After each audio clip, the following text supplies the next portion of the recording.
आज का विषय है संसार में सुखी कौन है। राजा दुखी प्रजा दुखी, संत सतगुरु कबीर साहब की वचन है। राजा दुखी प्रजा दुखी, जोगी के दुख दुन्ना। कहे कबीर सुनो भाई साधु, एको घर नहीं सुनना। दुखी संत सतगुरु कबीर साहब की वचन के अनुसार संसार में सभी दुखी हैं। आज पिताजी से पुत्री सवाल की कि पिताजी संसार में सुखी कौन है। सुखी पिताजी उत्तर दिए, चाह गई चिंता गई, मनमा है बेपरवाह। जिसको कछु नहीं चाहिए वही मानव है शहंशाह। जिसको लोभ नहीं है लालच नहीं है वही है शहंशाह और वही है बादशाह। सर्वप्रथम सुखी वही है जो निरोगी काया है,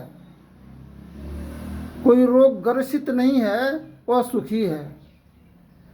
जिसके पास में ऋण नहीं है वह सुखी है। तो ऋण है क्या? मातृय ऋण, पितृय ऋण। सबसे बड़ा ऋण है माता पिता का ऋण। एक पुत्र अपने पिताजी को अपने कार्यभार जब अपने आप बागडोर हाथ में जब लिए तो माता पिता को दर दर का ठोकर खिलवा दिया, विवश किया, मोहताज किया। तो वह दुख तो स्वयं ले रहा है अपने आप को, जो ऋण अदा नहीं किया। और अपने आप पाप का बोझ लिए सर पर, वह दुखी क्यों नहीं रहेगा? दुख से ग्रसित क्यों नहीं होगा? तो रुपया में लिखा हुआ होता है कि हम धारक को 100 रुपये अदा करने की वचन देता हूँ। हम लोग धारक हैं। ऋण है क्या हम लोगों के जीवन में? ऋणी हैं हम लोग। सुख कैसे प्राप्त कर पाएंगे? 5 तत्व से ये जीवन का जो निर्माण हुआ है, छित जल पावक गगन समीरा, तो एक ऋण पृथ्वी का भी है। ये मिट्टी की शरीर मिट्टी में जाएगा, हम उसका भी ऋण को अदा करना चाहिए हम लोगों को। कैसे करेंगे पृथ्वी का ऋण को अदा?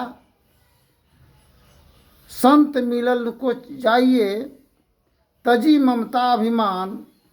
जो जो पाँव परी पुरपी परतों तो तीर्थ समान। तीर्थ करने के लिए हम लोग काशी मथुरा प्रयाग जाते हैं, मक्का मदीना कबा काशी जाते हैं। एक गांव में सत्संग हो रहा था। संत महापुरुष को 7 दिन का सत्संग था।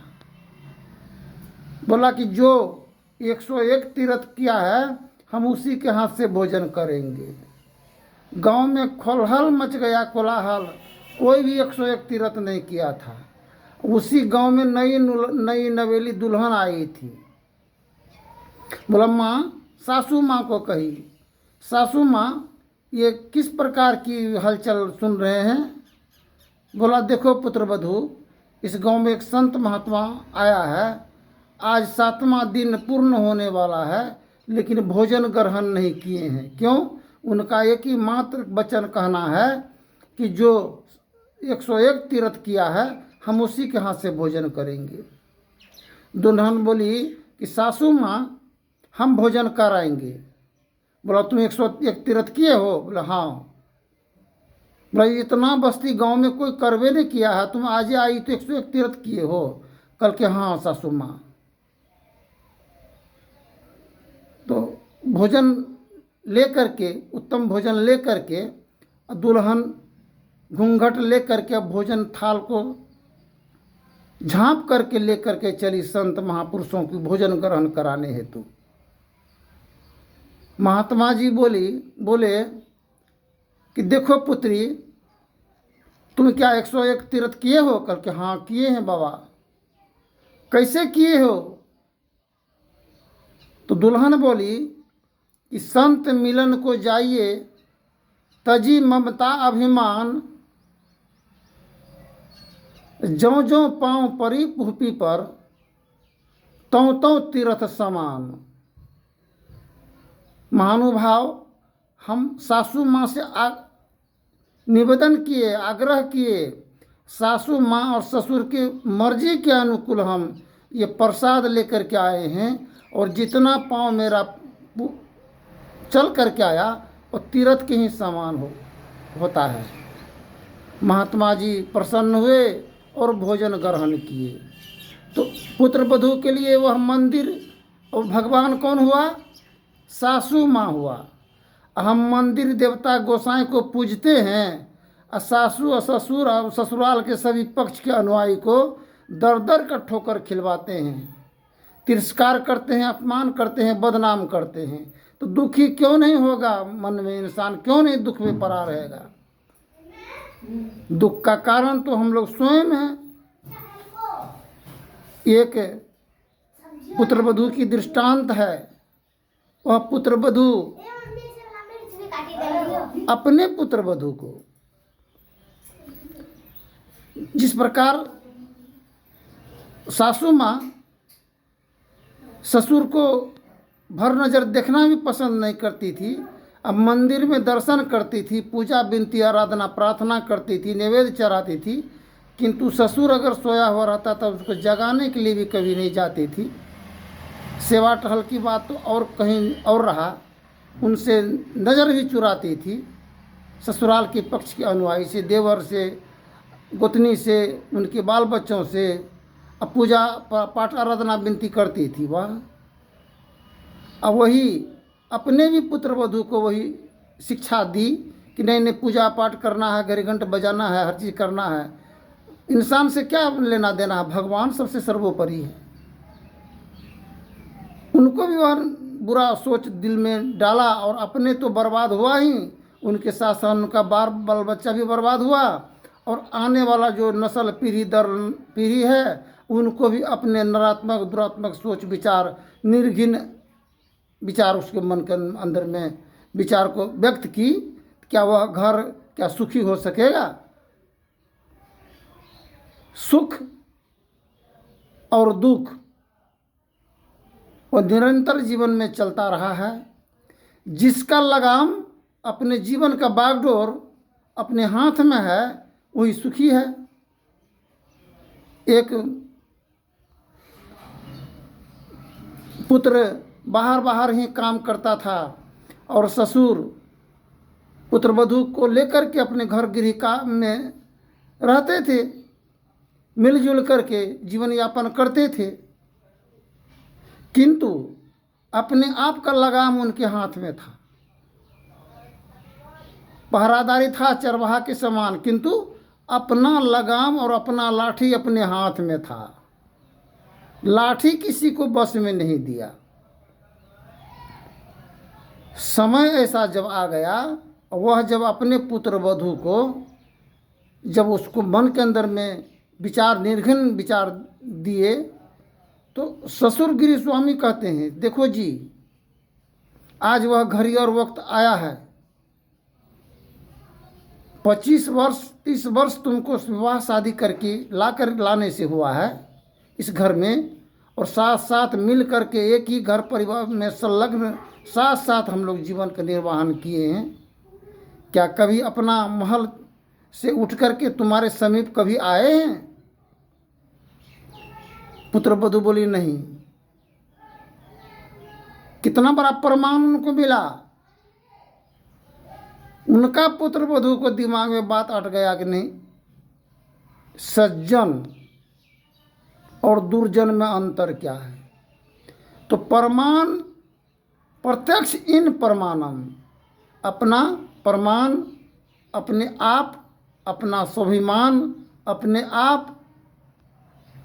अगर कोई भी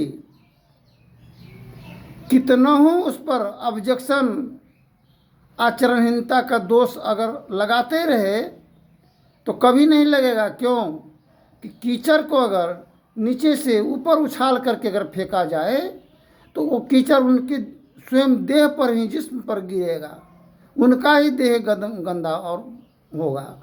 ठीक इसी प्रकार जो भी परिजनों को, माता पिता को, घर के गृह स्वामी तथा ससुराल पक्ष के अनुयायी पर जो अनैतिक विचारधाराओं का कीचड़ उछालने की काज करती है, वह कीचड़ स्वयं उनके जिस्म पर गिरता है और उनका जीवन बदबू और गंदगी से भर जाता है।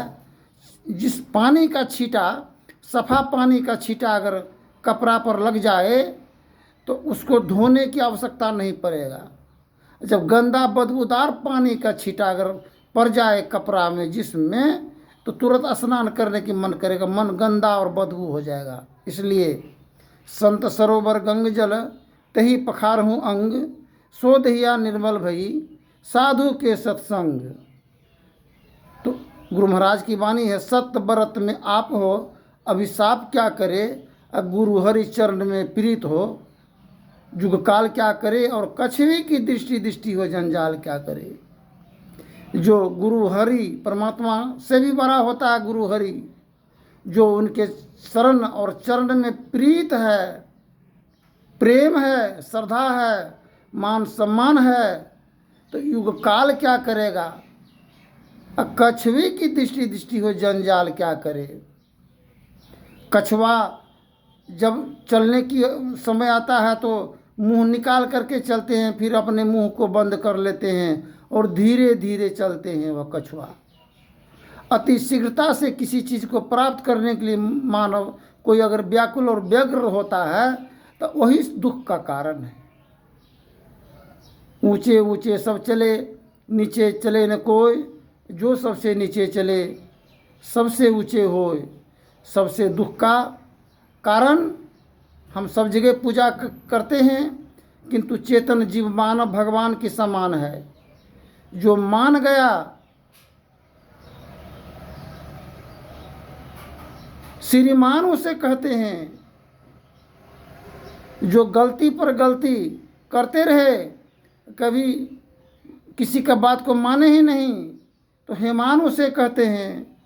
जो कभी गलती करे ही नहीं, भगवान उसे कहते हैं। धन्यवाद। जय हिंद, जय भारत। आगे के प्रसंग में बोलेंगे।